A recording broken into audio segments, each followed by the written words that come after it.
Selamat malam semua. Perkenalkan kami dari kelompok 5 akan mempresentasikan materi kali ini dengan judul beta oksidasi asam lemak. Untuk anggota dari kelompok kami sendiri, yaitu ada saya Nurani Fitri kami dan rekan saya. Saya Raju Raskana Darmawan. Saya Satria Agung Pranoto. Saya Hamam Muzaki Pangestu. Baik, untuk selanjutnya materi akan disampaikan oleh rekan saya. Baik, jadi pengertian dari proses beta oksidasi asam lemak ialah beta oksidasi adalah jalur katabolik lemak di mana asam lemak bebas diubah menjadi asetil-CoA. Proses ini melibatkan oksigen dan dinamakan beta oksidasi karena terjadi pemecahan antara karbon alfa dan beta.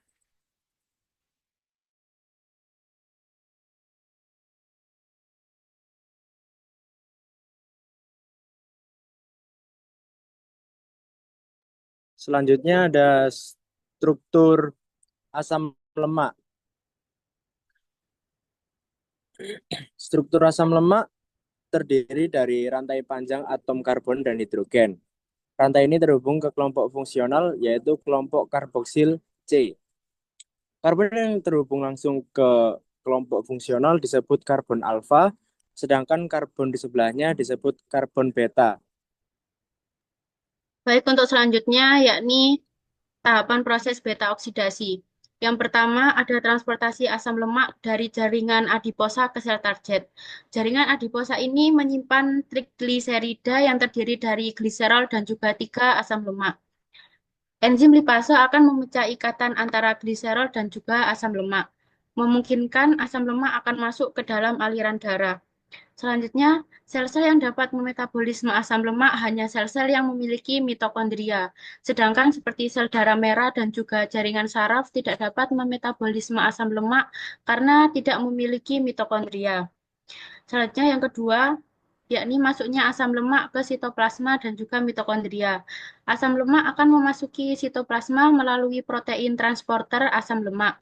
Setelah itu, asam lemak harus masuk ke matriks mitokondria setelah melewati membran mitokondria luar dan dalam. Lalu yang terakhir yaitu ada katabolisme oksidatif di dalam matriks mitokondria. Jadi pada fase terakhir ini asam lemak dimetabolis secara oksidatif di mitokondrial matriks.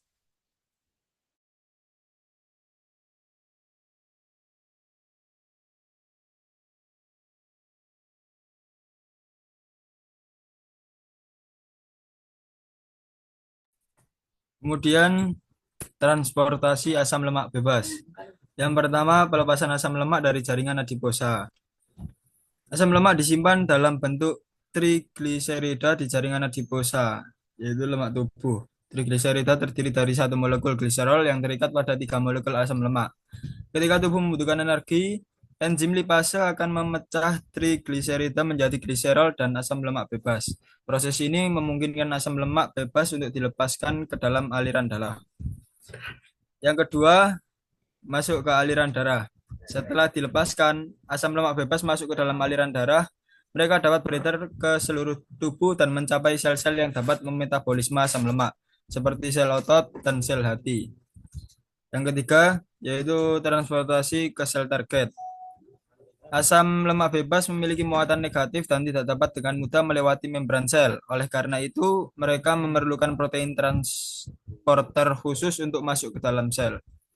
Protein transporter ini dikenal sebagai fatty acid transporter, yaitu transporter asam lemak yang membantu asam lemak bebas masuk ke dalam sitoplasma sel.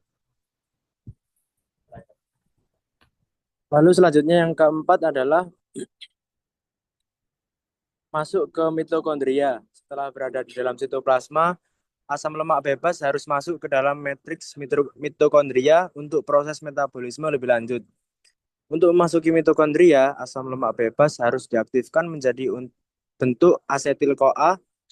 Proses ini melibatkan enzim asetil-CoA sintetase yang mengubah asam lemak menjadi asetil-CoA, yang merupakan bentuk aktif yang dapat dimetabolisme. Yang kelima ada shuttle carnitine.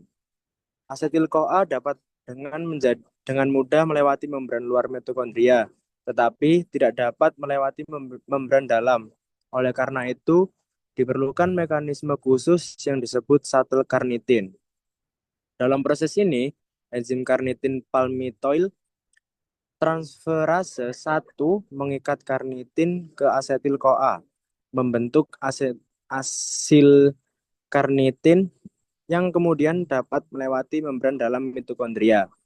Setelah berada di dalam matriks mitokondria, enzim karnitin palmitoyl transferase 2 akan mengikat kembali koenzim A ke asil, menghasilkan asetil-CoA yang siap untuk dimetabolisme lebih lanjut dalam proses beta oksidasi.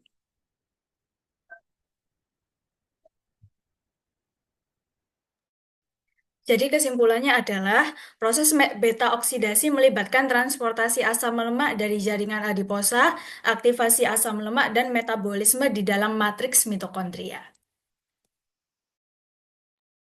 Baik, itulah presentasi dari kelompok 5. Kurang lebihnya mohon maaf.